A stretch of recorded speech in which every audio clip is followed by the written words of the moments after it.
टेसर अनाथालय में एक आवाज़ गूंजती है। एक आदमी बोलता है, अब मैं आपको किसी के बारे में परिचय देता हूँ। अब से ये बच्चा आपके साथ रहेगा। हम देखते एक प्यारी सी छोटी सी डरी सहमी बच्ची खड़ी होती है। बच्ची घबराते हुए बोलती है, नमस्ते, मेरा नाम दाना है, कृपया मेरा ख्याल रखें। वहीं पे खड़ी भूरे बाल वाली लड़की दाना को हैरानी से देख रही होती है। अपने मन में ही बोलती है, नीली चमकती आंखें, बहुत ही खूबसूरत, रोशनी में चमकते चांदी के बाल, इसमें कोई संदेह नहीं है, डायना है, हाउस एलाइड की सबसे छोटी बेटी। यह सोच के वो घबरा जाती है और अपने आप से पूछती है, क्या मैं सपना देख रही हूँ? हाउस एलाइड में मेरी मृत्यु स्वीकार करने के बाद मैं उसी दिन पर वापस लौट आई जब डायना टेसर अनाथालय में प्रवेश करती है। ये कैसा क्रूर मोर है, क्या भाग्य मेरे साथ खेल रहा है। एक दिन पहले टेरेटियम के मुख्यालय सूचना गिल्ड में एक व्यक्ति अपनी कमर पर हाथ रखकर बोलता है, मास्टर, आज आपने वादा किया था कि आप मुझे एक मिशन देंगे, क्या आप भूल गए? हम देखते हैं वो एक लड़की होती है। रिया के बारे में बताया जाता है, वो टेरेटियम की शीर्ष एजेंट है। मास्टर हंसते हुए बोलता है, क्या वो दिन आ चुका है? रिया दुखी होकर गुस्से में बोलती है, मास्टर। रिया अपने दूसरे हाथ से इशारा करते हुए बोलती है, मैं यहाँ की फर्स्ट क्लास शीर्ष एजेंट हूँ, इसे एक हफ्ते से कोई भी उचित मिशन नहीं मिला है, आप मेरी योग्यता को किसी से कम मत आके। मास्टर रिया की तरफ देखते हुए बोलता है, एक प्रॉपर मिशन, चिंता मत करो रिया, मैं भूला नहीं हूँ और इस समय मैं तुम्हें एक बड़ा मिशन देता हूँ। मास्टर की बात सुन के रिया की आंखों की पुतली चौड़ी हो जाती है। कल मैं आपके मिशन के कारण कुछ समय के लिए बाहर रहूंगा, मेरे लौटने से पहले जो आपको मिशन दिया गया है उसे पूरा करें। सोचो, क्या तुम इसे संभाल सकती हो? रिया खुश होकर बोलती है, हाँ, इसे मुझ पर छोड़ दीजिए। सीन चेंज होकर दूसरे रूम का होता है जहाँ पर बोलता है, कहाँ है एलाइड हाउस? रिया उस लड़के की बात सुनकर हैरानी से दोनों हाथ टेबल पर पटक कर बोलती है, क्या मास्टर ने वास्तव में एलाइड परिवार में घुसपैठ करने का मिशन दिया है? लड़का बोलता है, हाँ, क्या तुम सच में हैरान हो गई? अपने कौशल के साथ इस तरह के मिशन संभालना चाहिए। यह बोलती है, आमतौर पर तुम मेरा मजाक उड़ाते हो, अचानक इस तरह तारीफ करने का क्या मतलब?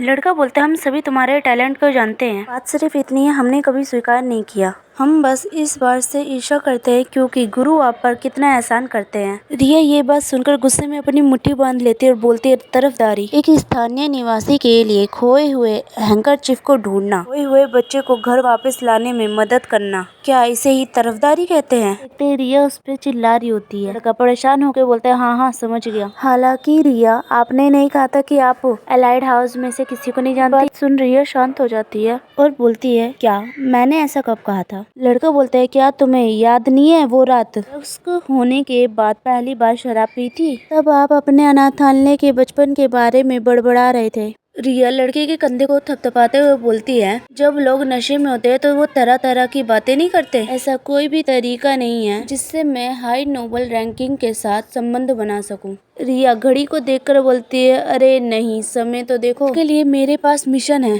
तो अच्छा होगा कि मैं अपने बेड पे चली जाऊं। रिया वहाँ से जाते हुए लड़के को बोलती है, गुड नाइट जेड, भोजन के लिए धन्यवाद। जेड रिया को जाता देख वह तो हैरान हो जाता है और उसे जल्दी से बुलाता है, रिया रुको। रिया पहले ही जा चुकी थी और जेड अभी भी चुपचाप खड़ा उसे ही देख रहा था। अचानक उसके चेहरे पे एक ईवल सी स्माइल आ जाती है और बोलता है, रिया को ड्यूक याद है? ड्यूक एलाइड वह व्यक्ति जिसे रशुद्दीन साम्राज्य के तलवार के रूप में जाना जाता है। जैसा जेड ने कहा था, मेरा हाउस एलाइड के साथ एक अटूट संबंध है। 10 साल भले ही बीत गए हों, लेकिन मुझे अभी भी याद है तीखी चाकू जैसी नजरें जिसमें बिना किसी नरमी के निर्णय लिए गए।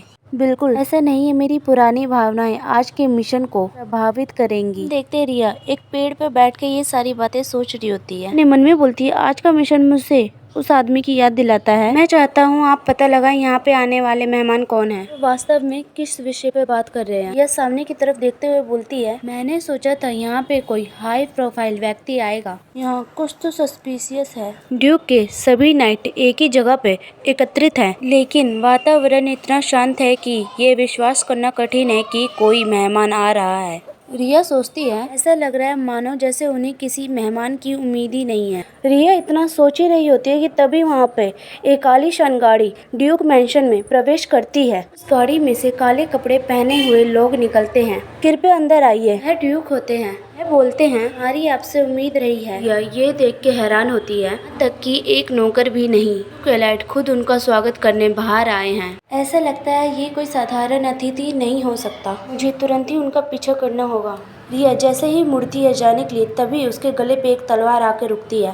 शाही शूरवीर युवक रिया की गर्दन पर तलवार रखकर पूछता है ठंडे स्वर में, अगर तुमने अपनी पहचान नहीं बताई तो मैं तुम्हें मार डालूंगा। हमें पता चलता है ये कोई और नहीं, ड्यूक एलाइट का सबसे बड़ा बेटा लुइसियो होता है। रिया के दिमाग में अनजाने में एक नाम आता है, लुइसियो। रिया को लुइसियो का चेहरा याद आता है। वो अपने मन में बोलती है सभी समय में से ये सबसे बुरा समय है उससे मिलने का।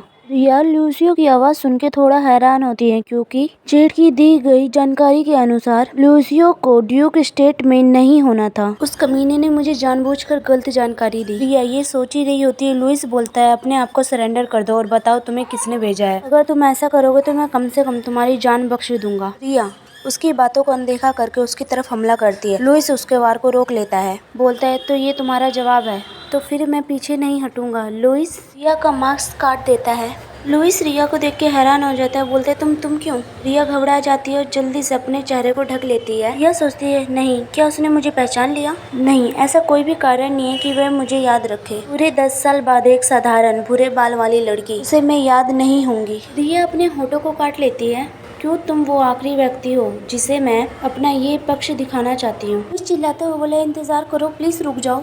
लुइस रिया को रोक पाता इससे पहले ही एक तलवार रिया के दिल के आर पार हो जाती है। लुइसियो की नीली आंखें वह अपने सामने के दृश्य को निर्जीव भाव से देख रहा था। अभी हैरान हो जाती है। रिया नीचे गिर रही होती है। लुइसियो जाके जल्दी से पकड़ के चिल्लाता है, रिया। सैनिक भागते हुए आते हैं, हमने घुसपैठियों को पकड़ लिया है, जल्दी से उसे बांधो। कि मुझसे खून आ रहा था, अपने मन में सोचते डैम इट, मैंने अपनी सुरक्षा कम कर दी थी। दूसरी तरफ लुइसियो रिया को पकड़ के बोलते रिया। रिया लुइसियो का चेहरा देख रही होती है, अपने मन में सोचती है सभी चीजों में से मैंने कभी नहीं सोचा था मैं लुइसियो को अपना नाम पुकारते हुए सुनूंगी, जो मेरा अंतिम समय है। लुइसियो चिल्लाकर बोलता है नहीं रिया, प्लीज मेरे साथ रहो। रिया सोचती है लेकिन क्या मैंने कभी उसे अपना नाम बताया? रिया का हाथ ढीला होकर नीचे गिर जाता है, ये संकेत है कि वह जीवित नहीं है। लुइस चिल्लाता है रिया। रिया के सामने एक आदमी की छवि होती है, वो उससे बोल रहा होता है तुम्हें क्या लगता है अगर तुम इस तरह का व्यवहार करोगे तो दूसरे लोग तुम्हें पहचानेंगे? मैं तुम्हारे लिए कोई अच्छा इंसान नहीं हूँ, इसलिए झिझको मत, कोई कुछ भी कहे इसकी परवाह मत करो। याद रखना रिया, कभी भी मुझ पर विश्वास मत करना। रिया का चेहरा पसीने से लथपथ होता है। रिया हैरान होती है, अपने मन में सोचती है क्या मैं अभी जिंदा हूँ? मेरा दिल निश्चित रूप से छेद गया था लेकिन मुझे दर्द महसूस नहीं हो रहा है। फिर वो अपने हाथों को देखती है और बोलती है ये कैसे हो सकता है? रिया का चेहरा डर से पीला पड़ जाता है और हैरानी से अपने चारों तरफ देखती है। रिया भागकर शीशा उठाती है। रुको, ऐसा नहीं हो सकता।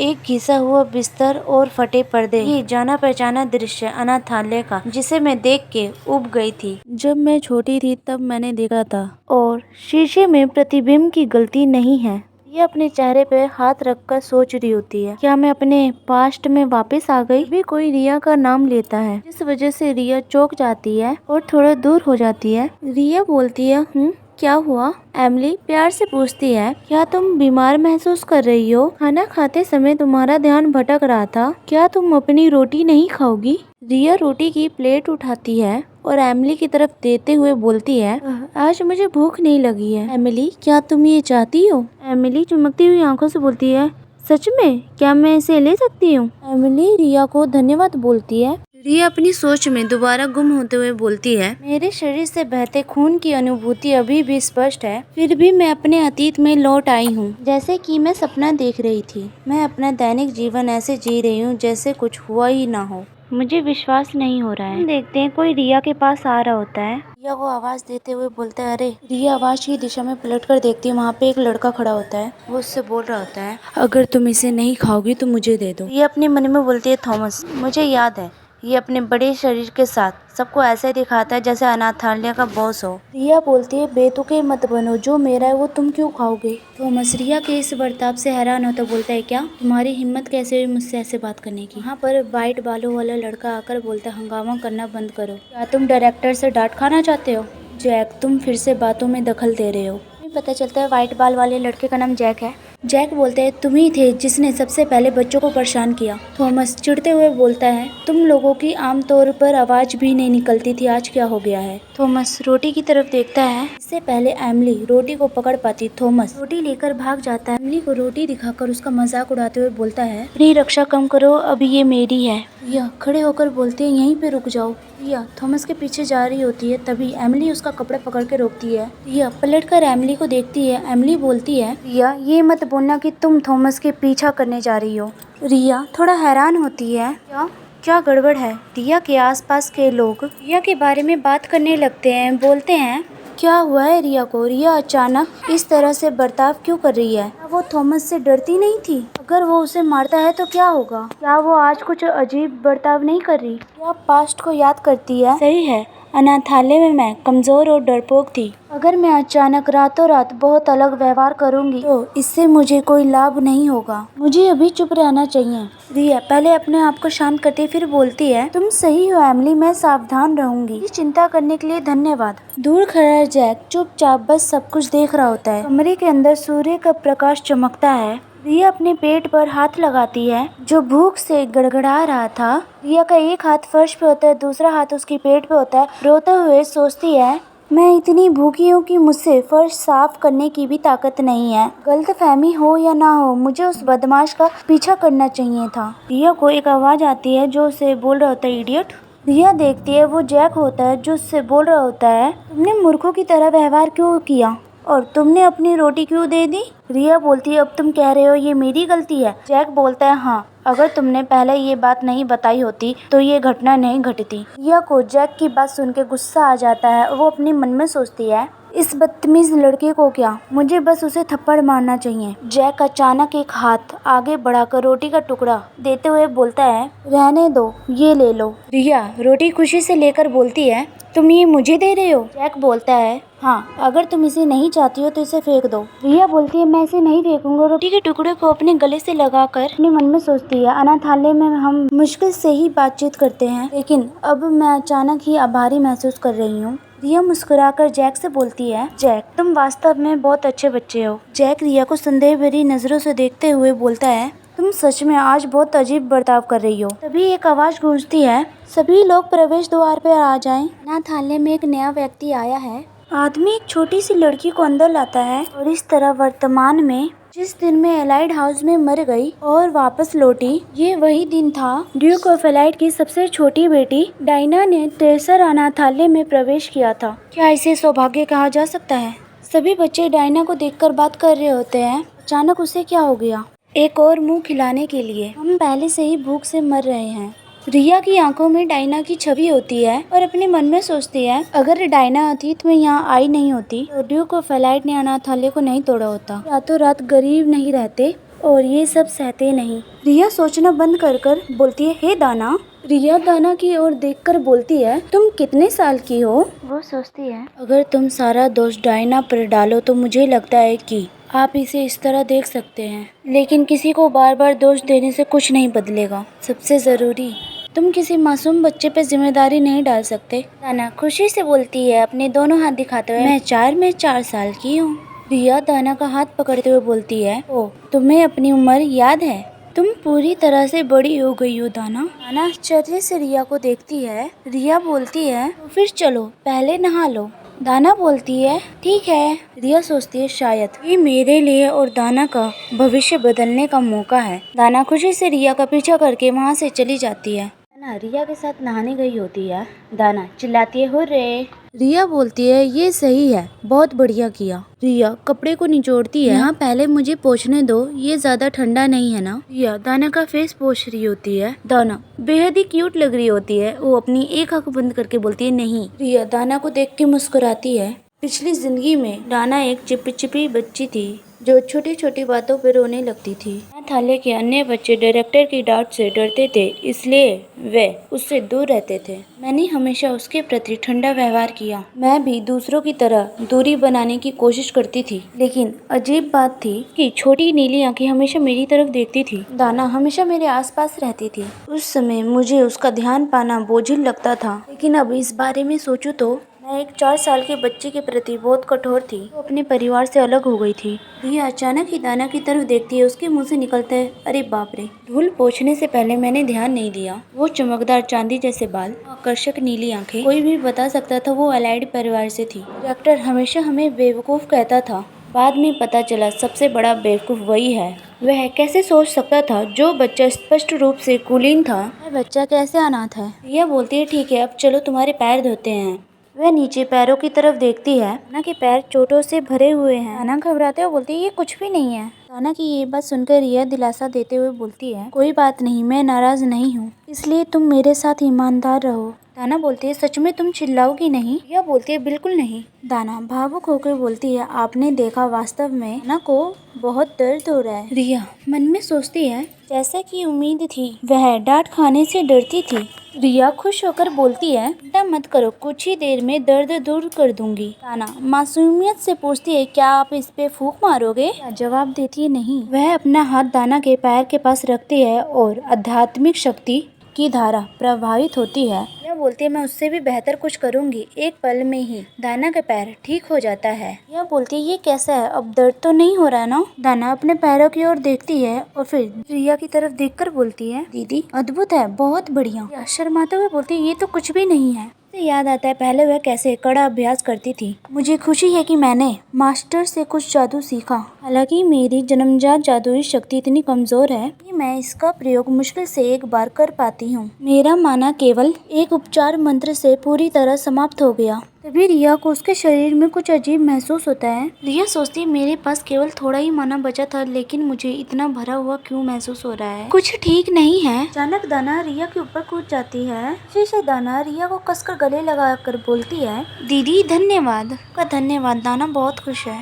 ये शब्द सुनकर रिया भावुक हो जाती है। वह डायना के सिर पर हाथ रखती है और सोचती है, शरीर की गर्मी और बच्चे की कोमल खुशबू। कल से सभी चौंकाने वाली घटनाओं के बाद में मेरा हिलता हुआ दिल अंत में शांत होने लगा है। वह डायना को खुशी से अपने गले लगा लेती है। रिया बोलती है, मैं भी दाना से मिलकर बहुत खुश हूँ।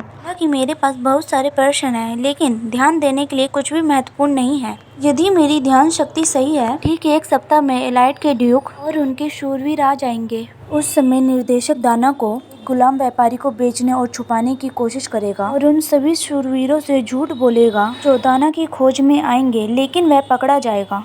इस वजह से पूरे अनाथालय पर इसमें शामिल होने का आरोप लगेगा और क्रोधित ड्यूक द्वारा दंडित किया जाएगा। लेकिन अगर मैं डायना की 1 हफ्ते अच्छी देखभाल करूं, डायरेक्टर के भ्रष्टाचार का सबूत ढूंढ कर ड्यूक के सामने बेनकाब कर दूं। रिया दाना को प्यार से देखकर सोचती है, तो भविष्य निश्चित रूप से बदल जाएगा। दिन चेंज होके रात का होता है। रिया से बोलती है, क्या आप मेरे लिए किताब पढ़ सकती हैं? रिया बोलती है, यहाँ पे कोई किताब नहीं है। क्या तुम्हें नींद नहीं आ रही दाना? दाना बोलती है, हाँ। दाना को उदास देखकर रिया बोलती है, तो मैं क्या आपको एक पुरानी कहानी सुनाऊं? दाना बोलती है, लेकिन दीदी। रिया जवाब देती है, रिया के गले में पहने हुए हार को छूकर बोलती है, ये क्या है? पेंडेंट को दिखाते हुए बोलती है, क्या ये सुंदर नहीं है? मैं इसे तब से पहन रही हूँ जब से मुझे अनाथालय के सामने छोड़ दिया गया था। इसी कारण से मुझे हमेशा ऐसा लगता है कि इसे उतारना नहीं चाहिए। रिया का ध्यान अचानक ही पेंडेंट पे जाता है जो टूट गया होता है। रिया घबरा कर बोलती है, ये कब टूटा? उदास होकर पेंडेंट को देखते हुए सोचती है, मैंने यह सोचकर संजो कर रखा कि शायद ये मेरे माता पिता को ढूंढने का सुराग हो सकता है, लेकिन अब ये इस तरह टूट गया है। दाना रिया को इतना उदास देखकर बोलती है, लेकिन ये एक दरार के साथ अभी भी बहुत सुंदर है, बिल्कुल दीदी की तरह। या हैरान होकर बोलती है, सुंदर?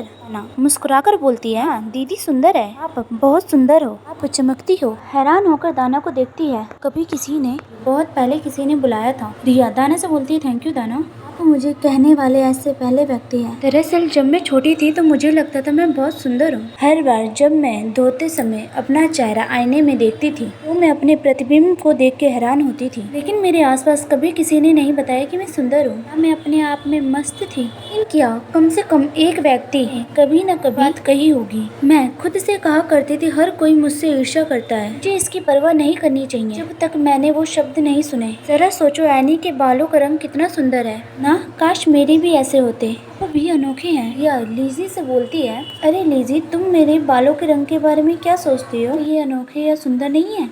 रिया की तरफ देखकर बोलती है, तुम्हारे बालों का रंग क्या रिया? यार आपके बाल अच्छे हैं, लेकिन ये सिर्फ भूरे हैं। रिया ये सुनकर चौंक जाती है। रिया बोलती है क्या, और वो लड़खड़ा के नीचे गिर जाती है। उसके हाथ से बाल्टी गिर जाती है और पूरा पानी फर्श पे फैल जाता है। रिया बोलती है रिया क्या तुम ठीक हो? मैं सोचती उसने क्या कहा, मेरे बालों का रंग भूरा है। रिया डर कर घबरा कर घुटनों के बल बैठ जाती है और पानी में अपने प्रतिबिंब को देखती है जिसमें उसके बालों का रंग गुलाबी होता है। सोचने लगती है क्या जिस तरह मैं खुद को देखती हूँ दूसरे मुझे जिस तरह देखते हैं वह दोनों अलग हैं। या दूसरों से पूछती हेलो दोस्तों मेरे बाल और आंखें किस रंग की हैं? दोनों बोलते हैं।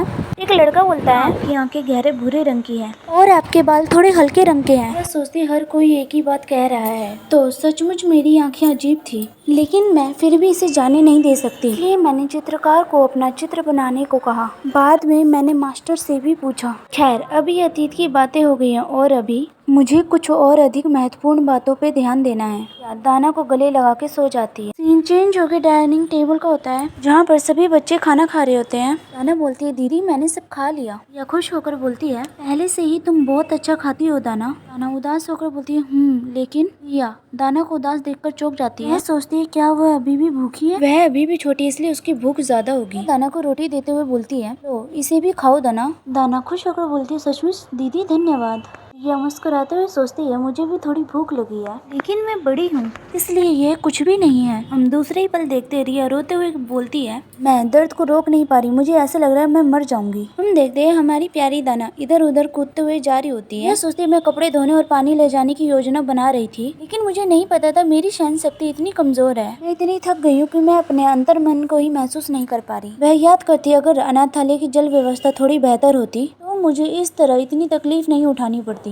राना दिया की तरफ देखती है और इशारा करते हुए बोलती है दीदी वहाँ पानी पानी। यह सोचती है नहीं ये ठीक है जब तक दाना खुश है बस यही मायने रखता है। देखते एक सुंदर सी बड़ी सी नदी। रिया और दाना नदी को देखकर खुश हो जाते हैं। रिया बोलती है अंत में हम यहाँ आ गए। दाना जब तक मैं कपड़े धोती तुम यहीं रहो ठीक है? दाना भी खुश होकर बोलती है हाँ मैं यहीं रहूंगी। कपड़े को पकड़ते हुए बोलती है इसे दोबारा देखने में सचमुच ये गंदा है, मुझे इसे जल्दी धोना और वापस जाना है। तभी रिया को कुछ आवाज सुनाई देती है जिसकी वजह से वो चौंक जाती है। रिया आवाज की दिशा में देखकर सोचती है वह आवाज क्या थी। हम देखते हैं कोई वहाँ पे तलवारबाजी का अभ्यास कर रहा होता है। हम देखते हैं वो कोई और नहीं जैक होता है जो अपना तलवारबाजी का अभ्यास कर रहा होता है। ऐसा लग रहा था जैसे जैक लंबे समय से तलवारबाजी का अभ्यास कर रहा था। रिया और दाना एक पेड़ के पीछे खड़ी होकर झाँक रही थी। रिया बोलती ये तो जैक है, मुझे उम्मीद नहीं थी कि वह इस जगह पे प्रशिक्षण लेता है। वह बचपन से ही ऐसा करता आया है, उसे कभी औपचारिक प्रशिक्षण नहीं मिला, उसकी एक भी बुरी आदत नहीं है। फिर इस बारे में सोचें।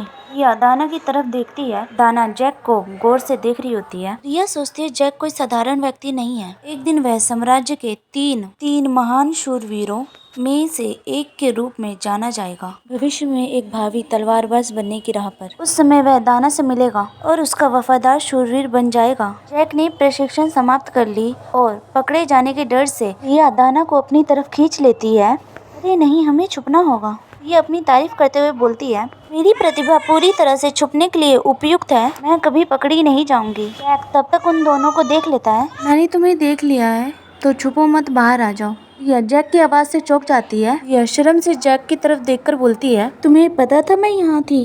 जैक बोलते मुझे शुरू से पता था। यह मासूमियत से जैक की तरफ देखकर बोलती अगर मुझे पता होता तो मैं पहले तुम्हें नमस्ते कहने आती। सही है दाना। रिया के पेट से आवाज आती है। यह रोते हुए सोचती है इस समय मेरा पेट क्यों गड़गड़ा रहा है। जैक आह भरकर बोलता है हमने अपना सारा खाना दे दिया आज फिर इस बच्चे को। और वह ठंडे स्वर में कहता है और दाना की तरफ देखते हुए बोलता है वह छोटी सी चीज बहुत ज्यादा खाती है। बेचारी दाना को शर्म और रोना दोनों ही आ जाता है। वो रिया को गले लगा लेती है। जैक और दाना एक दूसरे को जीभ दिखा रहे होते हैं। रिया बोलती है जैक तुम क्या कह रहे हो? बच्चों को बड़ा और ताकतवर बनने के लिए खूब खाना चाहिए। और अपने मन में सोचते हैं ये आपकी होने वाली पत्नी है जिससे आप बात कर रहे हैं, आपको थोड़ा तो दयालु होना चाहिए। रिया की तरफ रोटी फेंक कर बोलता है बकवास करना बंद करो।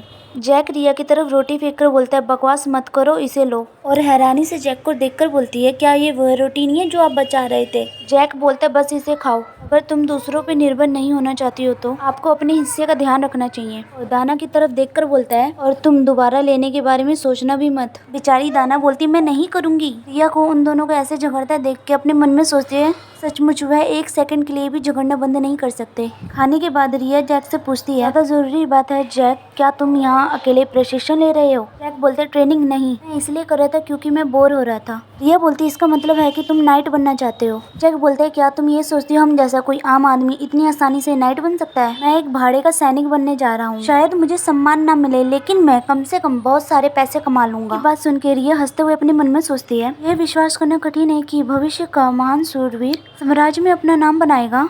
उसने कभी भाड़े का सैनिक बनने का सपना देखा होगा। बोलती, मुझे नहीं पता जैक, मुझे लगता है आप अंत में शूरवीर बन जाएंगे। यह सुन के जैक चौंक जाता है। जैक बोलता है, तुम्हें क्या पता, तुमने तो अंदाजा भी नहीं है कितना मुश्किल है। रिया दूसरी तरफ देखते हुए बोलती है, मुझे पता है ये बहुत मुश्किल है, लेकिन जैक की तरफ देखकर स्माइल करते हुए रिया बोलती है, अगर तुम कड़ी मेहनत करो तो तुम इसे कर सकते हो ना। तुम सचमुच एक शूरवीर बनना चाहते हो ना जैक? अगर तुम इसी तरह कड़ी मेहनत करते रहोगे तो मुझे यकीन है तुम सफल हो जाओगे। यह सुन के जैक का चेहरा लाल हो जाता है। तीनों ही जंगल से निकलने लगते हैं। जैक के दोनों हाथ में बाल्टी होती है। रिया जैक को देख रही होती है और अपने मन में सोचती है, वह ऐसा व्यवहार करता है जैसे उसे कोई परवाह नहीं है, लेकिन अपनी सारी शिकायतों के बावजूद वह दाना की रक्षा करता है। यह उस दृश्य को याद करती है, जैक डायना की रक्षा करने के लिए डायरेक्टर के सामने खड़ा रहता था। आखिरकार अगर उसे सचमुच कोई परवाह नहीं है, उस पल में जब कोई आगे नहीं आया, वह कभी भी दाना की रक्षा के लिए आगे नहीं आता।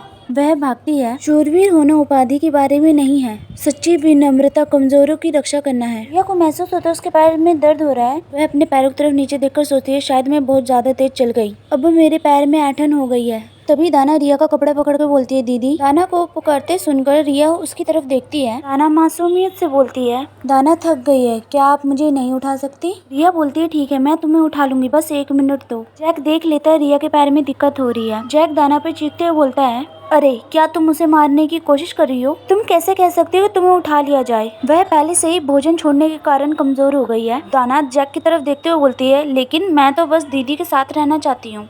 रिया उन दोनों को बहस करते देख सोचती है, क्या वह फिर से लड़ रहे हैं? रिया दोबारा जैक की तरफ देखती है। वह थोड़ा हैरान होती है। जैक बोलता है, तुम किसका इंतजार कर रही हो? जैक नीचे झुककर रिया को चढ़ने के लिए कहता है उसकी पीठ पर, जल्दी करो और चढ़ो। यह हैरान होकर बस उसे घूरती है। जैक बोलता है, तुम मुझसे उठाओ, मैं तुम्हें उठाऊंगा। रिया सोचती है वह क्या कर रहा है। यह सुनकर रिया शर्मा जाती है और अपना हाथ हिलाकर बोलती है, जैक, चाहे आप कितने भी मजबूत क्यों ना हो, हम दोनों को उठाना आपके लिए ठीक है। हम देखते हैं रिया और दाना जैक की पीठ पर होते हैं। वह सोचती है, लगता है मैं गलत थी, वह कर सकता है। तीनों अनाथालय पहुंच जाते हैं। जैक दाना और रिया को वहां से छोड़ के जा रहा होता है। रिया जैक से थैंक यू बोलती है और पूछती है, ये कठिन रहा होगा ना? जैक वहां से जाते हुए बोलता है, ये कुछ भी नहीं है। दाना उसे बाय कर रही होती है। रिया जैक को जाता हुआ देखकर सोचती है, वह ऐसा इसलिए कहता है क्योंकि वो सचमुच एक अच्छा बच्चा है। जैक के जाने बाद रिया दाना से बोलती है, ठीक है दाना, चलो अब अंदर चलते हैं। अब दाना रिया की तरफ हाथ बढ़ाते हुए बोलती है, ओके दीदी। तभी पीछे से आवाज आती है, तुम यहाँ? रिया आवाज की दिशा में देखती है। उसके सामने डायरेक्टर खड़ा होता है, जो बोल रहा होता है, तुम्हें क्या लग रहा है तुम इस समय कहाँ भटक रही हो?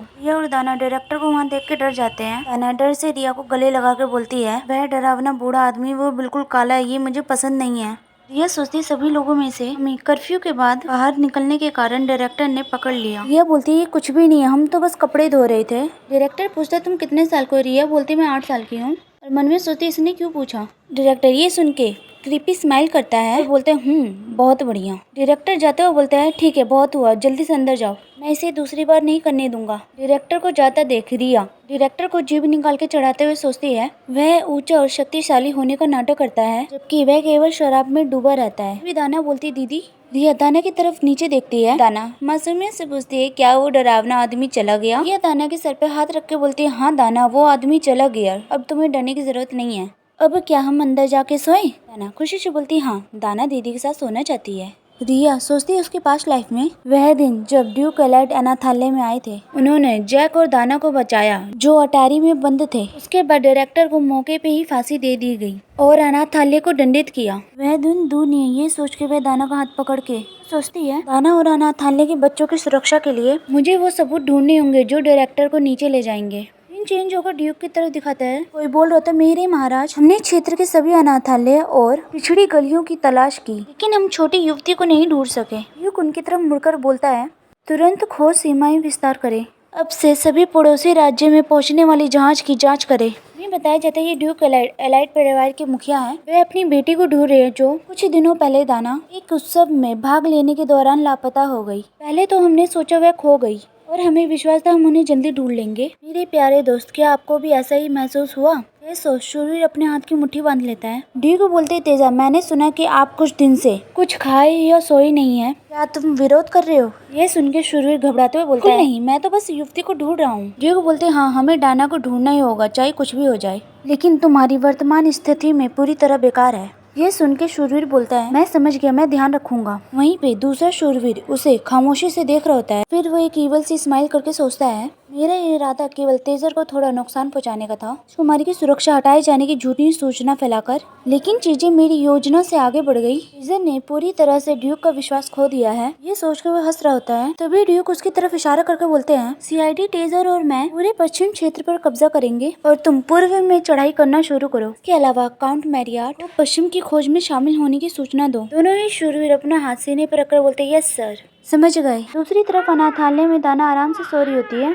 हम देखते हैं रिया एक रूम के बाहर खड़ी होती है। वह पिन से दरवाजा खोल रही होती है और दरवाजा खुल जाता है। रिया कमरे के अंदर जाके चारों तरफ देखकर अपने मन में कहती है, मुझे इस तरह घुसपैठ करते हुए काफी समय हो गया है। रिया टेबल के पास जाकर कहती है, ठीक है, देखते हैं यहाँ क्या छुपा है। टेबल पे से वह पेपर उठाकर देखती है और बोलती है, क्या बकवास है, खाने का खर्चा, पानी का बिल, किताबें और खिलौने, खाते का हिसाब है भ्रष्टाचार से भरा हुआ, लेकिन ये वो असली रहस्य नहीं है जिसे डायरेक्टर ही छुपा कर रखा है। रिया अपनी माना को पूरे कमरे में फैला देती है। मुझे माना के प्रभाव के माध्यम से किसी भी संगीत चीज का एहसास होता है। रिया सोचती है, मुझे मिल गया। जल्दी से वो कपड़ा खींचते हुए बोलती है, ये कोई साधारण कालीन नहीं है। हम देखते हैं वहाँ पे दरवाजा होता है। ये एक ऐसी कलाकृति है जिसमें विचार को रोकने का मंत्र है। ये दरवाजे को उठाते हुए सोचती है, इतनी महंगी वस्तु इस पुराने अनाथालय में क्यों होगी? इस मंजिल के नीचे क्या छुपा है? ये कितना बड़ा है? हम देखते हुए एक संदूक होता है जिसे देख के रिया भी चौंक जाती है। रिया बोलती है, मैंने इसे ढूंढ लिया। रिया जब संदूक खोलती है तो उसमें कई सारे डॉक्यूमेंट्स होते हैं। रिया किताब उठाते हुए सोचती है, ये जो राशि है डेस्क पर मौजूद राशियों से अतुल्य है। आखिर वह इस बात को छुपाने के लिए किस तरह का अभियान चला रहा है? इस अनाथालय में सभी रहने वाले बच्चों की व्यक्तिगत जानकारी दर्ज है और टिप्पणी कॉलम में लिखे नाम क्या हैं, वह जाने पहचाने लगते हैं। रिया उस नाम को पढ़कर हैरान हो जाती है। रिया सोचती है, अब मुझे याद आ गया, इन नामों के मालिक, जब मैं टेरिडियम की खबरी के रूप में काम करती थी तब मैंने अखबार में पढ़ा था। ये उन अपराधियों के नाम थे जिन्होंने गुलामी की नीलामी से साम्राज्य को हिलाकर रख दिया था। रिया को जब ये याद आता है, वो गुस्से में कहते, वो कमीने, वह मानव तस्करी गिरोह के साथ काम कर रहे थे और बच्चों को गुलामी में बेच रहे थे। रिया पहले अपने आप को शांत करते हुए फिर सोचती है, सबसे पहले मुझे खाते बाई लेन देन के रिकॉर्ड की कॉपी बनानी है। मैं कॉपी यहीं छोड़ दूंगी, असली दस्तावेज ड्यूक को सौंप दूंगी। रिया अपने माने का इस्तेमाल करते हुए सोचती है, वे शायद अंत में नोटिस करेंगे, लेकिन तब तक मैं ड्यूक एलाइट के आने का इंतजार कर सकती हूँ।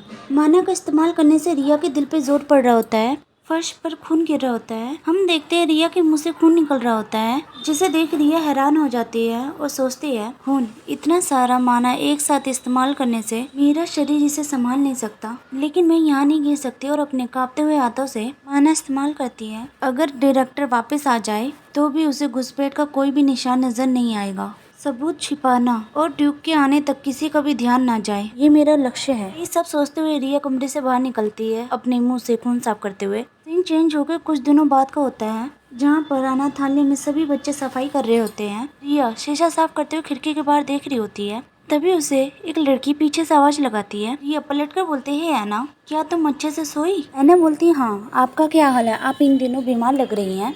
रिया हंसते हुए बोलती है, हाँ, बस थोड़ा सा बुखार है, अब मैं ठीक महसूस कर रही हूँ। ऐना हंसते हुए ऐना बोलती है, सचमुच, ये तो बहुत अच्छी बात है। ये अपने हाथों की मुट्ठी बनाते हुए सोचती है। रिया सोचती है, डायरेक्टर के कार्यालय में घुसने के बाद से मुझे बुखार हो गया है, लेकिन मैं इतनी ठीक हो चुकी हूँ, मुसीबत की स्थिति में साधारण जादू कर सकूँ।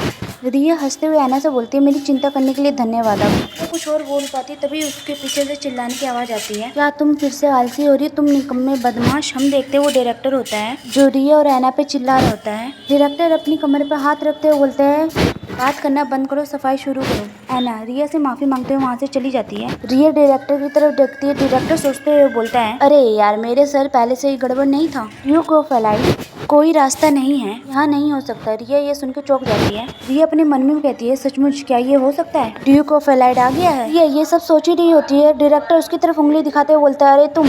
रिया होश में आ जाती है। उस नई लड़की को यहाँ लाओ। रिया बोलती है, क्या? डायरेक्टर बोलते हैं, क्या मुझे खुद को दोहराना होगा?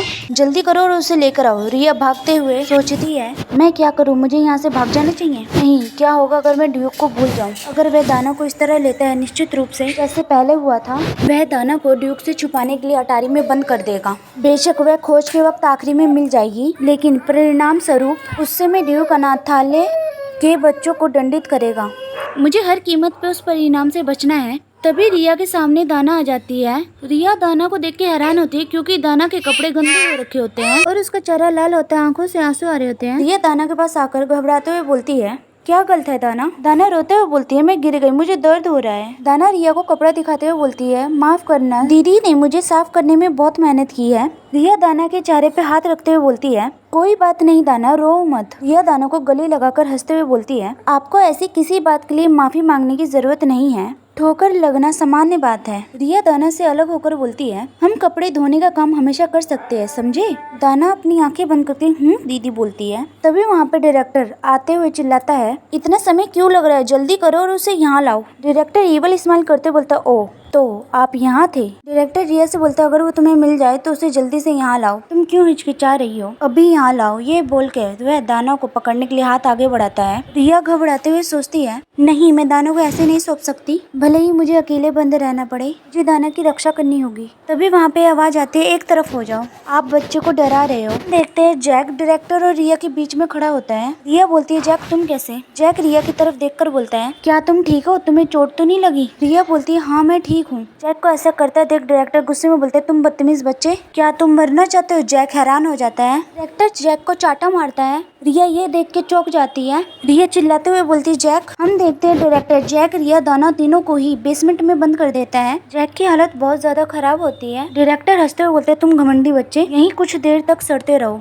ये देख रिया को बहुत ज्यादा गुस्सा आ रहा होता है। डायरेक्टर तीनों को बेसमेंट में बंद करके वहाँ से चला जाता है। रिया दाना की चिंता करते हुए पूछती है, दाना तुम्हें कहीं चोट तो नहीं लगी? दाना बोलती है, नहीं मैं ठीक हूँ। दाना रिया की चिंता करते हुए पूछती है, आपके बारे में क्या दीदी? रिया बोलती है, मेरी चिंता मत करो। तभी रिया को जैक का ख्याल होता है। रिया घबराते हुए बोलती है, जैक क्या तुम ठीक हो? रिया जैक को हिलाती है, पर जैक जवाब नहीं देता है। रिया घबराते हुए सोचते है, ये बहुत बुरा है, वो बेहोश है, उसकी चोटें गंभीर लग रही है, मैं उसे ऐसे नहीं छोड़ सकती, हम कैसे बाहर निकले? रिया के पीछे से रोशनी आ रही होती है। रिया पीछे की तरफ देखते हुए बोलती है, वहाँ से।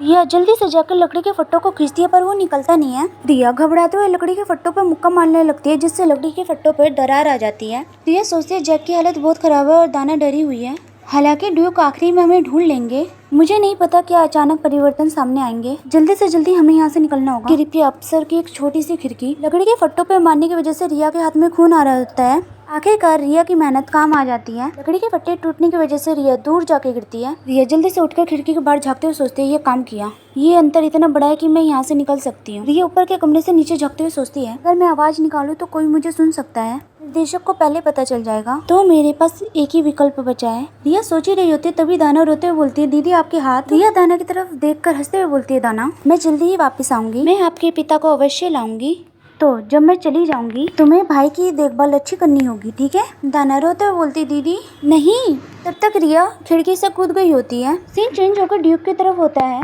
ड्यूक अपने शूरवीरों के साथ अनाथालय पहुंच गए होते हैं। इतनी दूर इस जगह पे नर्सरी है। अभी वहाँ पे कोई आते हुए बोलता है, ड्यूक हमने क्षेत्र की तलाशी ली है और हमें कुछ भी संगीत नहीं मिला है। हम देखते हैं वो बैंक का मैरिडेटा बेल्स डचीज की कमांडर होती है। ड्यूक बोलते अच्छा काम किया, जाके पहले हेडमास्टर को लेके आओ। कमांडर बोलते ठीक है। वहाँ पे डायरेक्टर आते हुए बोलता है, मुझे नहीं पता था इतने प्रतिष्ठित लोग यहाँ पे आ रहे हैं। डायरेक्टर बच्चों की तरफ इशारा करते बोलते हैं, ये हैं सभी अनाथ बच्चे, जैसा कि आपने अनुरोध किया था, हमने हर बच्चों को यहाँ इकट्ठा किया है। सभी बच्चे ड्यूक को देख के घबरा रहे होते हैं। कमांडर बोलते है, ड्यूक जबकि हमने अनुमान लगाया था कि यंग लेडी शायद यहाँ पे नहीं होंगी। डायरेक्टर का व्यवहार बहुत ही अजीब है, वह बच्चों के साथ जिस तरह व्यवहार करता है। ड्यूक बोलते है, मुझे भी ऐसा ही महसूस हो रहा है। ड्यूक बच्चों की तरफ देखकर बोलते है, तुम बच्चे। सभी बच्चे डर के ड्यूक की तरफ देखते हैं। क्या आपने चांदी बाल वाली और नीली आंखों वाली लड़की देखी है? एमिली और आना डर से दोनों एक दूसरे की तरफ देखती हैं। डायरेक्टर बच्चों पे चिल्लाते हुए बोलते हैं, उन्होंने आपसे सवाल पूछा, जवाब दो। बच्चे बोलते हैं, मुझे नहीं पता, मैंने ऐसा कभी कोई देखा है। ड्यूक बस शांति से उन लोगों को देख रहे होते हैं। डायरेक्टर ड्यूक की तरफ स्माइल करते हुए सोचता है, मैंने अपनी आधी संपत्ति अटारी और तिजोरी के एंटिक डिटेशन कलाकृतियां स्थापित करने में खर्च कर दी। यहाँ तक कि ड्यूक और फेलाइट भी ठोस सबूत नहीं ढूंढ पाएंगे। ड्यूक बोलता है, झूठ बोलने पे कठोर सजा मिलेगी। डायरेक्टर बोलता है, मैं कसम खाता हूँ ये सच है, मैंने ऐसी लड़की कभी नहीं देखी। तभी अचानक ही पूरी जगह पे कंपन होने लगता है। ड्यूक को कमांडर हैरान होते हैं। कमांडर बोलते हैं, ड्यूक मुझे बहुत ही शक्तिशाली माना महसूस हो रहा है, ये कोई सामान्य घटना नहीं है। ड्यूक अपने हाथों की तरफ देखते हुए बोलते हैं, मुझे भी ऐसा ही महसूस हो रहा है। ड्यूक बोलते हैं, हेडमास्टर। डायरेक्टर थोड़ा घबराते बोलते हैं, हाँ सर। अगर हम अनाथालय के चारों तरफ नजर डालें तो आपको कोई दिक्कत तो नहीं होगी ना। देखते रिया जिसकी हालत बहुत खराब हो रखी होती है। माना पूरी जगह फैला होता है। ड्यूक और कमांडर दोनों ही माना का पीछा करते हुए रिया के पास पहुंच जाते हैं। कमांडर चिल्लाते बोलते हैं, ड्यूक हमें यहाँ कुछ मिला, एक बच्चा ऐसी जगह पे क्यों होगा। कमांडर रिया को गोद में लेकर बोलती है, उससे निकलने वाला माना इतना ताकतवर है कि ये अजीब है कि इस पे हमने पहले ध्यान नहीं दिया, लेकिन ये बिगड़ा हुआ है और अस्थिर है। अगर हमने ऐसे छोड़ दिया तो उसकी जान खतरे में पड़ सकती है। मैं तुरंत ही इलाज शुरू करूंगी। कमांडर रिया के पेट पे हाथ रख के अपनी उपचार शक्ति का इस्तेमाल करती है। तभी एक आवाज गूंजती है, पापा। ड्यूक दाना की आवाज सुन के हैरान हो जाते हैं। दाना बेसमेंट के ऊपर वाले कमरे से चिल्लाकर बोलती है, पापा। ड्यूक आवाज की दिशा में देखते हैं। दाना को ऊपर देख के उनका चेहरा चिंता से पीला पड़ जाता है। चिल्लाकर जोर से बोलते हैं, दाना जहाँ तुम हो वहीं रहो। वे तुरंत ही शूरवीर को आदेश देते हैं, ऊपर जाओ और दाना को बचाओ। शूरवीर कहता है, हाँ सर। रिया भी धीरे धीरे होश में आ गई। अचानक ही उसे होश आया। थोड़ा हैरान होती है। कमांडर ने चिंता और परेशानी के साथ पूछा, क्या तुम जग रहे हो। रिया ने सवाल किया, ये क्या है। उसने आश्चर्य से अपना मुंह खोल दिया। रिया ड्यूक को अपने सामने खड़ा देख अपने मन में सोचते, ड्यूक और फेलाइट। उसने खुशी से मन ही मन सोचा, धन्यवाद भगवान, शुक्र है उन्होंने मुझे ढूंढ लिया। इसका मतलब भविष्य अभी बदला हुआ नहीं है। रिया तुरंत ही घुटनों के बल बैठकर बोलती है, ड्यूक कृपया मेरी मदद करें। रिया घबराते हुए जल्दबाजी में बोलती है, जैक अभी भी ऊपर है, मेरा दोस्त खतरे में है, वह दाना के साथ फंसा हुआ है। डायरेक्टर की तरफ इशारा करते हुए बोलती है, क्या ये वही आदमी है जिसने ये किया है। कमांडर को अपनी तरफ इशारा करते देख डायरेक्टर घबरा जाता है। रिया बोलती, हाँ वह हमेशा बेरहम था और उसने हम सभी को गुलामों के रूप में बेचने की कोशिश की। कमांडर डायरेक्टर की तरफ देखकर बोलते, गुलाम। डायरेक्टर डरते हुए बोलते, ये झूठ है। डायरेक्टर पागलों की तरह चिल्लाकर रिया से बोलता है, तुम कमीनी, ड्यूक से झूठ बोलने की तुम्हारी हिम्मत कैसे हुई। डायरेक्टर के ऐसे चिल्लाने से रिया डर से कांप जाती है। डायरेक्टर रिया को मारने के लिए हाथ उठाता है, तभी एक हाथ ने उसे रोक दिया। हम देखते हुए व्यक्ति कमांडर होती हैं, जो डायरेक्टर का एक हाथ मोड़ कर नीचे गिर देती हैं। दर्द से डायरेक्टर का चेहरा बैगनी हो जाता है। कमांडर रिया से पूछती है, क्या तुम ठीक हो। रिया घबराते हुए बोलती है, हाँ मैं ठीक हूँ। तभी एक जोरदार आवाज आती है। रिया आवाज की दिशा में देखती है जहाँ सभी बच्चे एक साथ बैठे होते हैं। सभी बच्चे जोर से एक साथ बोलते हैं, तुम सुरक्षित हो, तुम कहाँ चली गई थी। रिया घबराहट में चिल्लाती है, आप लोग। तभी एक ठंडी सी आवाज गूंजती है, आप सब लोग चुप हो जाइए। ड्यूक अपनी नजर बच्चों पर डालते हुए बोलते हैं, जब तक आप नहीं चाहते कि झूठ बोलने की सजा आपको जल्दी मिले। सभी बच्चे डर से चुप हो जाते हैं। रिया अपने मन में सोचते हुए पहले ही बच्चों से मिल चुके हैं और उनसे पूछताछ शुरू कर चुके हैं। मेरी उम्मीद से भी अधिक तेज हो रहा है, इसका मतलब ये है कि अब मैं आराम नहीं कर सकती। रिया परेशान होते जादू का इस्तेमाल करके छुपाए हुए सबूत बाहर निकालते हुए सोचती है, मुझे पहले से छुपाए गए सबूतों का इस्तेमाल करना होगा, इसे साबित करने का यही एकमात्र तरीका है। रिया जल्दी से कागजात को आगे करते हुए बोलती है, ड्यूक कृपया इस पे एक नजर डालें। रिया उन्हें बताते ये गुप्त बाई खाता है जिसमें डायरेक्टर के बाल तस्करी सौदों का रिकॉर्ड है। डायरेक्टर दर्द में कराते हुए बोलते है, ये तुम्हें कैसे मिला। रिया घबराते हुए जल्दबाजी में बताती है, ये न केवल दास व्यापार का रिकॉर्ड है बल्कि गबन और भ्रष्टाचार के भी दस्तावेज हैं। डायरेक्टर ने कभी भी हमें इंसान के रूप में नहीं देखा। बच्चों ने दाना को ना जानने का नाटक इसलिए किया क्योंकि डायरेक्टर ने उन्हें धमकी दी थी। ड्यूक रिया की तरफ देखते बोलते, ये सही है, जैसा कि आपने कहा सभी बच्चों ने मुझसे कहा कि उन्होंने दाना जैसी लड़की कभी नहीं देखी। रिया ड्यूक से विनती करते हुए बोलती है, ऐसा इसलिए क्योंकि वह सच बोलने से डरते थे, क्योंकि वह सिर्फ बच्चे हैं, उन्होंने जीवित रहने के लिए ऐसा किया। रिया रोते हुए बोलती है, कृपया मैं आपसे भीख मांगती हूँ, कृपया बच्चों पे दया दिखाएं। सभी बच्चे बोलते हैं, ड्यूक हमें माफ कर दीजिए, कृपया दया करें। ड्यूक कागजात लेते हुए पूछते हैं, अपने जीवन की भीख मांग रहे हो, क्या मैंने कभी कहा कि मैं तुम्हें मार डालूंगा। मैं तुम में से किसी को भी नुकसान नहीं पहुंचाऊंगा, अब रोना बंद करो। रिया आंसू भरी आंखों से ड्यूक को हैरानी से देखते हुए बोलती है, वो तब। ड्यूक रिया की तरफ देखते हुए बोलते हैं, तो इसका मतलब है कि मैं तुम्हें माफ कर दूं। रिया ड्यूक की बात सुनकर खुशी और हैरानी से बोलती है, बहुत बहुत धन्यवाद ड्यूक। ड्यूक रिया की तरफ देखते हुए बोलते हैं, धन्यवाद बोलने की कोई जरूरत नहीं है, मुझे बच्चों की रक्षा करना और निर्देशों के लिए खड़ा होना मेरा कर्तव्य है। ड्यूक गुस्से से डायरेक्टर की तरफ देखकर बोलते हैं, इससे भी महत्वपूर्ण बात यह है कि जिसे न्याय का सामना करना होगा वह कोई और है। डायरेक्टर ड्यूक की बात सुनकर चौंक जाता है। ड्यूक बोलते हैं, इस आदमी को तुरंत पकड़ो और ले जाओ, उससे पूछताछ की जाएगी। डायरेक्टर गिड़गिड़ाते हुए बोलता है, ड्यूक तुम ऐसा नहीं कर सकते ड्यूक। उसने प्रत्येक शब्द चिल्लाकर कहा, हताश होकर। ड्यूक ने गुस्से से उसकी तरफ देखा। तभी एक आवाज गूंजती है। ड्यूक और दाना दोनों उस दिशा में देखते हैं। रिया गहरी सांस लेकर सोचती है, शुक्र है भगवान का, कितनी राहत मिली। अब जैक और दाना दोनों ही सुरक्षित हैं। दाना भागते हुए आती है और रिया को कसकर गले लगाकर बोलती है दीदी। रिया चिंता करते हुए पूछती है दाना तुम ठीक हो? क्या आपको कहीं चोट लगी है? ये वाकिफ में बहुत डरावना रहा होगा। खिलखिलाकर हंसते हुए जवाब देती है मैं ठीक हूँ, आपका क्या हाल है दीदी? एक शूरवीर दूसरे शूरवीर से बोलता है मैं विश्वास ही नहीं कर सकता, ये नखरीली तो इतनी सहजता से व्यवहार कर रही है। दूसरा शूरवीर बोलता है मैं पूरी तरह से सहमत हूँ। रिया खिलखिलाकर मुस्कुराई जैसे सूर्य का प्रकाश। हम यहाँ तुलनात्मक रूप से सुरक्षा रख पाएंगे, शायद धन्यवाद उस लड़की को। एक नजर दाना और रिया को देखते हैं। वह अपना हाथ आगे बढ़ाकर दाना को बुलाते हैं और बोलते समय हो गया घर जाने का। दाना और रिया दोनों ही ड्यूक की तरफ देखती हैं। नड्डोर के ड्यूक को गले लगाकर बोलती है पापा। खुशी से दाना को देखकर बोलते हैं मैं तुम्हें डांटने वाला था, लेकिन क्योंकि तुम बिना रोए मजबूत बने रहे इसलिए मैं इस बार जाने दूंगा। ड्यूक पैर से दाना के सर पे थपथपाते हैं। दाना मुस्कुराकर बोलती है हाँ। तभी वहाँ पे कमांडर रिपोर्ट करते हुए बोलती है और ग्रेस, क्योंकि ये लंबी यात्रा है और आपको अनाथालय की मामला की व्यवस्था करनी होगी, इसलिए ये बेहतर होगा कि आप यहाँ से जल्दी चले। ड्यूक बोलते आप सही कह रहे हैं, इसलिए तुरंत गाड़ी तैयार करवाई जाए। ये सुन रिया उदास होकर मन में सोचती है तो सचमुच दाना को अलविदा करने का समय आ गया है। ऐसा नहीं था कि हम अजनबी थे, लेकिन फिर भी मुझे कुछ अजीब सा दुख महसूस हो रहा है। दाना पलटकर रिया की तरफ देखती है। दाना अपनी चौड़ी आंखें करके ड्यूक की तरफ देखकर बोलती है पापा दीदी के बारे में क्या दीदी हमारे साथ नहीं आ रही? ड्यूक ठंडे स्वर में जवाब देता है अगर तुम चाहती हो। ये सुन दाना दौड़ कर रिया को गले लगा लेती है। बोलना जारी रखते हैं उनका भी आना अच्छा होगा। ये सुन दाना खुश हो जाती है और रिया हैरान हो जाती है। रिया सोचते हुए बोलती है नहीं, मैं और कहानी नहीं भटकने दे सकती। जैक को उसके साथ जाना चाहिए था, मुझे नहीं। रिया ड्यूक को समझाने की कोशिश करते हुए बोलती है जो बच्चा दाना के साथ है उसका नाम जैक है। उसे बचाने की कोशिश में वह घायल भी हो गया, इसलिए रिया कुछ और बोल पाती है। ड्यूक उसे रोकते हुए बोलते हैं ठीक है, जब वो लड़का जग जाएगा तो हम उससे बात करेंगे, लेकिन मैं आपके विचार और भावनाओं के बारे में पूछ रहा हूँ। क्या आप हमारे साथ नहीं आना चाहती? या फिर से अपने ही विचार में फंस गई। मैं जानती हूँ यह प्रस्ताव मेरे जैसे व्यक्ति के लिए बहुत ज्यादा है, लेकिन मुझे फिर भी ऐसा लगता है जैसे मैं जैक की जगह ले रही हूँ।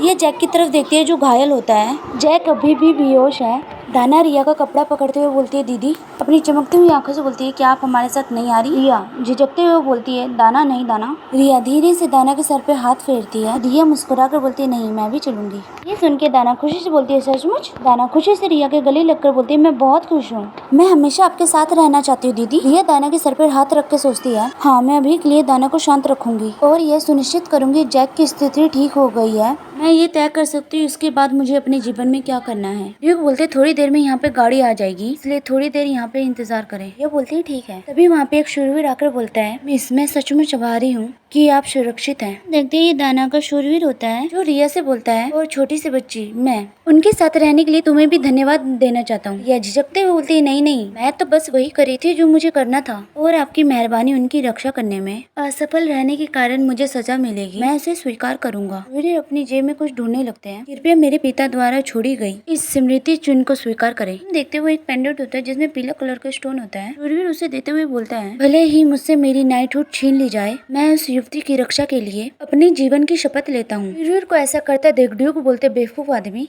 आप ही एकमात्र व्यक्ति हैं तेज जो माता पिता की स्मृति चिन्ह को वफादारी के रूप में इस्तेमाल करेगा। स्मृति चिन्ह वापस ले लो। वापस लौटने पर सिर्फ अपने अनुशासन पर ध्यान केंद्रित करें। शूरवीर बोलते हैं लेकिन योर ग्रेस। ये अपने मन में बोलती है मैं जानती हूँ इस आदमी को। एक शूरवीर जो 2 भागों में विभाजित एक रतन वाली तलवार पहनता है, तेजा सिडियान। वह बाद में जैक के दातक पिता बनेंगे और लेक्सियन नाइट के उप कैप्टन। तभी वहाँ पे एक शूरवीर आकर ड्यूक से बोलता है योर ग्रेस गाड़ी तैयार है। एक शानदार गाड़ी वहाँ पे आकर खड़ी हो जाती है। ड्यूक गाड़ी की तरफ बढ़ जाते हैं। रिया गाड़ी को देख के अपने मन में सोचती है वाह, ये तो बहुत ही शानदार है। रिया की तरफ देखकर बोलते हैं अंदर आओ। ये हैरान होकर बोलती है क्या मैं इस गाड़ी में सवार होंगी? ड्यूक बोलते हैं क्या आपको चिंता है कि ये बहुत तंग होगा? रिया झिझकते बोलती है नहीं ऐसा नहीं है, और मन में सोचती है बिल्कुल नहीं। ड्यूक गाड़ी के अंदर जाते हुए बोलते हैं तुम्हारे जैसे छोटे बच्चे ज्यादा जगह नहीं लेंगे, चिंता मत करो। दाना हंसकर रिया को पकड़ते हुए बोलती है दीदी चलो भाई के साथ मिलकर सवारी करें। रिया गाड़ी के अंदर जाते हुए सोचती है हाँ चलो अंदर चलते हैं। रिया गाड़ी को अंदर से देख के दंग रह जाती है और अपने मन में सोचती है ये अंदर से और भी ज्यादा आकर्षक है। ऐसी आलीशान गाड़ी में सवार होकर इतना जर्जर दिखने के बावजूद ये शर्मनाक है। रिया शांति से बैठकर गाड़ी में ये सारी बातें अपने मन में सोच रही होती है। हम यात्रा शुरू करेंगे। रिया की नजर गाड़ी के बाहर जाती है जहाँ पे सभी अनाथालय के बच्चे उसे अलविदा कर रहे होते हैं। गाड़ी वहाँ से आगे बढ़ जाती है। रिया दोबारा अपने मन में सोचने लगती है मेरे पिछले जीवन में मैं केवल जैक को उस गाड़ी में सवार होकर जाते हुए देख सकती थी, लेकिन अब भविष्य बदल गया है। इसका मतलब है कि मैं भी एक नया जीवन जी सकती हूँ। अचानक ड्यूक बोलते हैं, क्या नाम है आपका? ये सुन रिया अपने विचारों से बाहर आ जाती है। ड्यूक दोबारा बोलते हैं, मैंने आपसे आपका नाम और आपकी उम्र पूछी है। रिया हिचकिचाते हुए बोलती है, मेरा नाम रिया है और मेरे कोई उपनाम नहीं है और मैं 8 साल की हूँ। दाना ड्यूक के पैर पे सर रख के सो रही होती है। ड्यूक बोलते है, तो फिर मैं आपसे एक बात पूछना चाहता हूँ, क्या आप जानते थे वास्तव में दाना कौन है? ड्यूक गंभीर होकर बोलते हैं, और क्या आप जानते हैं कि मैं कौन हूँ? क्या आप दाना की असली पहचान जानते हैं और मेरी भी? गाड़ी के अंदर का माहौल पूरी तरह से अजीब हो जाता है। रिया ड्यूक के इस सवाल से परेशान होकर अपने मन में सोचती है, ये मुझ पे शक है? क्या वह मुझ पे शक करने लगे हैं? रिया को शांति से देख रहे होते हैं। अपने मन में सोचते हैं, अगर मैंने उसे अटारी में लेटे हुए ना देखा होता और वह अन्य बच्चों के बीच में होती तो मैं उसे ऐसे ही छोड़ देता जैसे कोई साधारण बच्ची हो। जब ऐसा बच्चा मुझसे बेसब्री से लिपट गया हो, सबूत सौंप दिया, मुझे ऐसा लगा जैसे मेरे सिर के पीछे के हिस्से में वार किया गया हो। उसका पतला शरीर बुरे बर्ताव के स्पष्ट संकेत है। जब मैं सोचता किस तरह की परिस्थिति ने इस बच्चे को इतनी हताशा में ढकेल दिया है, मैं एक अजीब घुटन भरी हताशा महसूस कर रहा हूँ। यह घबराते हुए ड्यूक से बोलती है, मैं पूरी तरह नहीं बता सकती, लेकिन मैं ये कह सकती हूँ दाना विशेष थी। ड्यूक पूछते, आपने सबूत कैसे चुराए? आपको ये कैसे पता चला ये क्या था और डायरेक्टर इसके साथ क्या कर रहा था? रिया बोलती है, मैं डायरेक्टर के कार्यालय की सफाई करती थी, मुझे ये संयोग से मिला। मुझे केवल ये पता था अनाथालय में क्या हो रहा है। कुछ अजनबियों के साथ डायरेक्टर की बातचीत सुनने के बाद ड्यूक हंसते हुए रिया से बोलते हैं, तुम्हारी आदत बहुत बुरी होगी। या ड्यूक की ये बात सुन के अपने कांपते हुए आंटों की मुट्ठी बनाकर अपने मन में सोचती है, क्या वह निराश है ये सोचकर कि मैं एक चालाक बच्ची हूँ, पर उसे मुझे अपने यहाँ रखने का अफसोस है। ये अपनी सोच से बाहर निकलकर ड्यूक से बोलती है, मैंने सोचा बच्चों की सुरक्षा सबसे पहले होनी चाहिए, इसलिए मैंने ऐसा किया। क्या मुझ पर विश्वास करें? ड्यूक हंसते हुए बोलते, हालांकि आप स्वयं एक बच्चे हैं, आपने अन्य बच्चों की सुरक्षा के लिए ऐसा निर्णय लिया। ऐसा लगता है आप मेरी सोच से कई अधिक समझदार चतुर हैं। शूरी बोलते हैं, ड्यूक हम सराय पे पहुंच गए हैं। ड्यूक गाड़ी के बाहर निकल के एक औरत से बोलते हैं, सबसे पहले बच्चों को उनके कमरे में ले जाए और नहलाएं और काउंट को बुलाएं। औरत बोलती, हाँ सर। कमांडर वहाँ पर आके एक हाथ सीने पे रखकर बोलती हैं, ड्यूक क्या आपने मुझे बुलाया था? ड्यूक बोलते, काउंट मेरियट। कमांडर ड्यूक से बोलती है, थोड़ी देर हो गई लेकिन रियासत से इतनी दूर आने के लिए धन्यवाद। कृपया महामहिम ग्रैंड ड्यूक को मेरा सम्मान पूर्वक नमस्कार। मैं तो सिर्फ इसलिए आई थी क्योंकि मुझे आपकी मदद करनी थी, लेकिन आपने मुझे यहाँ क्यों बुलाया? ड्यूक जवाब देते हैं, रियासत से काउंट के लिए एक नाजुक अनुरोध है, क्या आप बच्चों को तैयार करते समय उनके पास रह सकती हैं? कमांडर हंसते हुए ड्यूक से बोलती है, आप इतनी साधारण सी बात को इतना बड़ा बुनता बना रहे हैं, बच्चों की सुरक्षा सबसे महत्वपूर्ण है। ड्यूक बोलते हैं, मैं आपकी इस बात की तारीफ करता हूँ। कमांडर बोलते हैं, फिर मैं ऊपर जाऊंगी, उनके तैयार होने में मदद करूंगी। अरे जरा सोचिए, ये वाकई में एकदम सही है। मैं एक बात की पुष्टि करना चाहती हूँ। थोड़ा हैरान होकर बोलते हूँ। कमांडर हंसते हुए जाते हुए बोलते हैं, ये वास्तव में कुछ भी नहीं है। चेंज होकर दाना रिया के कमरे में होता है, वहाँ पर टेबल पे 2 दूध के कप होते हैं। बोलती है, खाने के लिए धन्यवाद। ये हंसते हुए अपने मन में सोचती है, गर्म पानी से नहाना और शहद के साथ दूध, ये बहुत ही शानदार है। यह दाना से बोलती है, तुम्हारे मुंह पर कुछ है। दाना हंसते हुए बोलती है, आपके मुंह पर भी कुछ है दीदी। ये और दाना दोनों ही हंसकर बातें कर रही होती हैं। तभी गेट खोल के कमांडर आते हुए बोलती है, नमस्ते छोटी लेडीज। कमांडर हंसते हुए कमरे के अंदर आकर बोलती हैं, सब कुछ खत्म हो गया, मैंने आपके लिए कुछ कपड़े खरीदे हैं। कमांडर अपनी नौकरानी से बोलती हैं, बच्चों की देखभाल के लिए धन्यवाद, अब आप यहाँ से जा सकती हैं। दोनों नौकरानी सर झुका के वहाँ से चली जाती हैं। रिया झिझकते हुए कमांडर से बोलती है, नमस्ते। कमांडर रिया से बोलती है, ठीक है, आप रिया हो सकती हैं। ये अपने मन में सोचती है, उसने इलेक्शन नाइट की वर्दी नहीं पहनी थी, लेकिन वह अनाथालय में भी ड्यूक के साथ थी। इसी तरह वह परिचित लग रही है, वह कौन हो सकती है? कमांडर हंसते बोलती है, तो फिर चलो, कपड़े बदल लो और नीचे डिनर के लिए चलो। कमांडर अचानक रिया की तरफ देख के हैरान हो जाती हैं। जल्दी से रिया का हाथ पकड़ के बोलती है, रिया। रिया कमांडर के हाथ पकड़ने से चौंक जाती है। डायरेक्टर रिया से पूछती है, क्या डायरेक्टर ने आपके साथ भी यही किया है? रिया बोलती हूँ, बहुत समय पहले। ये सुन के कमांडर को गुस्सा आ जाते हुए बोलती हैं, जैसा कि मुझे शक था, कितना बेशर्म और कमीना है। कमांडर रिया से बोलती है, मैं आपकी मदद करना चाहती हूँ, लेकिन अफसोस की बात है, मैं उपचार जादू में अच्छी नहीं हूँ। जैसे ही हम ड्यूकल एस्टेट में पहुंचेंगे, मैं एक पुजारी को बुलाऊंगी। ये सुन के रिया का हैरानी से मुंह खुल जाता है। झिझकते बोलती है, पुजारी? मैं ठीक हूँ, सच में ये बहुत ज्यादा है। कमांडर रिया को समझाते हुए बोलती हैं, मना करने की जरूरत नहीं है, किसी पीड़ित व्यक्ति को ठीक करना ही सही काम है। यह ध्यान से कमांडर की बात सुनती है। रिया कमांडर को देख के अपने मन में सोचती है, ये व्यक्ति जल्दी ही गुस्सा हो जाती है और इस तरह चिंता करने लग जाती है जैसे कि यह समस्या उसकी अपनी हो। वह गर्म और धीमा है। ये बोलती हूँ और कमांडर से पूछती है, क्या आप संयोग से जादूगर हैं? ने पहले इलाज करने वाले जादू का उल्लेख किया था। कमांडर थोड़ा हैरान होकर बोलते हैं हाँ हो। कमांडर बोलती है मुझे नहीं पता था आप जैसे युवा इसे समझ पाएंगे या नहीं, लेकिन मैं जादूगर तलवारबाज हूँ। सुनकर ये हैरान होकर अपने मन में सोचती है एक जादूगर तलवारबाज। जादूगर तलवारबाज की उपाधि किसी को भी नहीं दी जाती। यह उस शूरवीर को संबंधित करता है जो एक निश्चित स्तर पर पहुँच गया हो और माना का उपयोग कर सकता है। तो ये वही व्यक्ति हो सकती है। ये कमांडर से पूछती है मिस आपका नाम क्या है। कमांडर स्माइल करके बोलती है मेरा नाम बियांका मैरिएटा। ये नाम सुनकर रिया हैरान होकर अपने मन में कहती है बियांका मैरिएटा में बताती है काउंट परिवार की नाजायज संतान के रूप में जन्मी, एक असाधारण तलवारबाजी, जबरदस्त युद्ध का जादू। वह एक महान हस्ती बन गई, अपनी युद्धकालीन उपाधियों के माध्यम से काउंट के पद पर पहुंच गई। वह व्यक्ति जिसकी मैं लंबे समय से प्रशंसा करती रही, उस तरह की व्यक्ति मेरे सामने खड़ी है। कमांडर से बोलती है आप ही तो हैं जिन्होंने मेरी अटारी से गिरने पे मदद की थी ना लेडी बियांका, बहुत बहुत धन्यवाद। ये सुन कमांडर कपड़े निकालते हुए बोलती हैं मैंने वही किया जो मुझे करना था। ये सुन कमांडर रिया के सर पे तौलिया डालते हुए बोलती हैं तो आपके सभी प्रश्नों का उत्तर मिल गया है ना। कमांडर रिया को समझाते हुए बोलती हैं क्योंकि हमने अपना परिचय दे दिया है तो चलिए खाने के लिए तैयार हो जाइए। सुन रिया और दाना एक दूसरे को देखकर हंसते हुए बोलती है हाँ। चेंज होकर ड्यूक के पास होते हैं जहाँ पे कमांडर बोलती है माँ महीम मैं युवा महिला को ले आई हूँ। और दाना दोनों ही डाइनिंग रूम में पहुंचती हैं। ड्यूक कमांडर से बोलते हैं शुक्रिया, अच्छा काम किया काउंट। कमांडर बोलते ओ ये वास्तव में कुछ भी नहीं था। दाना चेयर पर बैठ के रिया को बोलती है दीदी यहाँ पर आके बैठ जाइए। या झिझकते हुए दाना से बोलती है लेकिन मैं, और अपने मन में सोचती है स्थिति में अंतर है, क्या मुझे सचमुच उनके बगल में बैठकर खाना खाना चाहिए। ड्यूक रिया से बोलते है बैठ जाओ और खाना खा लो। या खुशी से बोलते हाँ सर। या खाने को देखकर अपने मन में सोचती है वाह ये बहुत ही स्वादिष्ट लग रहा है, बहुत समय हो गया जब मैंने असली खाना खाया है। खाने को देख के रिया मन ही मन मुस्कुरा रही होती है। तभी वहाँ पे एक सर्वेंट आके कमांडर से बोलती है काउंट। कमांडर ड्यूक से बोलती है मुझे खेद है लेकिन मुझे कुछ जरूरी रिपोर्ट करना है। ये क्या है, क्या ये खाना खाने तक का इंतजार नहीं हो सकता। कमांडर बोलती है मेरा मानना है कि मुझे तुरंत ही रियासत में लौटना चाहिए। ड्यूक बोलते हैं तो अचानक। कमांडर बोलती है हाँ मामहीन, ग्रैंड ड्यूक ने मुझे सूचना माध्यम से संपर्क किया है। ऐसा लगता है जैसे कोई जरूरी काम आ गया होगा जिसके लिए मुझे तुरंत लौटना होगा। ड्यूक बोलते हैं मैंने सोचा था मुगल कैसल पहुँचने पर आपको उचित भुगतान करने का इरादा किया था लेकिन इससे मदद नहीं की जा सकती। कमांडर बोलती है कृपया आप सभी को यहाँ भोजन के लिए मामहीन ग्रैंड ड्यूक को भी मेरी ओर से धन्यवाद व्यक्त करें। हाँ समझने के लिए धन्यवाद। अपने मन में सोचते क्या बियांका पहले से ही लौट रही है, हमारे पास बात करने के लिए ज्यादा समय नहीं है, पहले से ही हिस्सा ले लो। कमांडर रिया की तरफ देती है जो किसी ख्याल में खोई होती है। कमांडर बोलती है तो रिया के बारे में क्या। ये सुन रिया कमांडर की तरफ देखती है। कमांडर रिया की तरफ हाथ आगे बढ़ाकर बोलती है क्या तुम मेरे साथ नहीं आओगी। ये सुन रिया चौंक कर हड़बड़ाकर बोलती है मैं आपके साथ।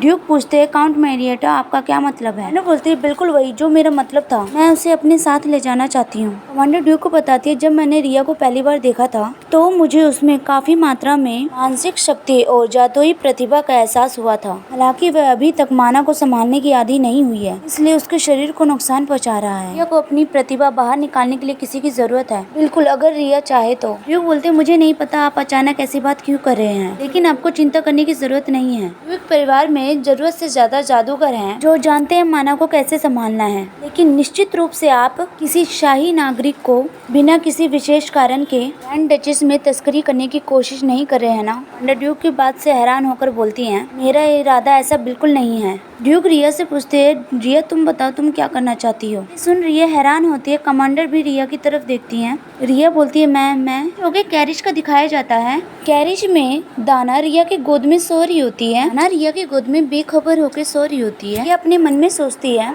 मुझे ऐसा लग रहा है जैसे ये एक सपना हो, मैं अपने आइडल के साथ जाना चाहती हूँ। लेकिन इसमें रिया के कहने का मतलब ये था कि वो कमांडर के साथ जाना चाहती थी। कुछ टाइम पहले का होता है ना। रिया का कपड़ा पकड़ कर बोलती है नहीं, तो वे दाना रिया का हाथ कस के पकड़ लेती है। दाना रोते हुए बोलती है दीदी आप नहीं जा सकती, दाना को पीछे मत छोड़ो। दाना को ऐसा रोता देख रिया बोलती है दाना। ये अपने होठों को कसकर बंद करके अपने मन में सोचती है अगर मैं बियांका के बारे में सोचूं तो वे निश्चित रूप से मेरे साथ अच्छा व्यवहार करेंगी। शायद मैं उनकी क्षमताओं को जिनका मैं सम्मान करती हूँ उन्हें मैं अपनी आंखों के सामने देख सकूं। लेकिन अपनी सोच से बाहर निकल के कमांडर बोलती है काउंट मुझे माफ कर देना, लेकिन मुझे लगता है मैं आपके साथ नहीं जा सकती। कमांडर रिया से बोलती है बहुत अच्छा, ये शर्म की बात है लेकिन ये आपकी पसंद है। हालांकि आप मुझसे बाद में मिलना चाहे तो विलेज ग्रैंड डचेस में आए। मैं आमतौर पर एलिजाबेथ ग्रैंड ड्यूकल कैसल में रहती हूँ, इसलिए अगर आप मेरा नाम बताएंगे तो आप मुझसे मिल सकेंगे। यह बोलती है बेलिस ग्रैंडची। ये अपने हाथों की मुट्ठी बनाकर मन में सोचती है, उसी दिन मैं अभी से भी ज्यादा ताकतवर बन जाऊंगी और अगर मैं साहस हासिल कर लूँ उस दिन मैं निश्चित रूप से बैंकर से मिलना चाहती हूँ। सीन चेंज होकर प्रेजेंट में आता है। दाना के बारे में अपने आप से कहती है, ऐसा लगता है मैं बहुत ही कम समय में उससे प्रभावित हो गई हूँ। जिस समय मैंने दाना को मुझसे लिपट कर रोते हुए देखा, मेरे मन में उसे छोड़ के जाने का विचार ही नहीं आया। बेशक ये कहना झूठ होगा, मैं उस समय निराश नहीं थी। जैक और दाना के प्रति मेरी जिम्मेदारी मेरे चैन का यही एक कारण नहीं है। मुझे पता है अधिकांश जानकारी साम्राज्य पर आधारित है। उस जानकारी को उपयोग करने के लिए जितना संभव हो सके राज्य में बने रहना उतना ही अच्छा होगा। मेरे पिछले जीवन में किसी के द्वारा प्रयास किए जाने का परिणाम मेरी मौत थी। गाड़ी के बाहर देखते हुए अपने आप से बोलती है, मुझे अपने पिछले जीवन को दोहराने की कोई इच्छा नहीं है। मैं दूसरों से बंधकर संघर्ष करते हुए नहीं रहूंगी। इस जीवन में मैं अपनी क्षमताओं और भविष्य के ज्ञान के साथ गर्व से खड़ी रहूंगी। सीन चेंज होकर अगले दिन का होता है।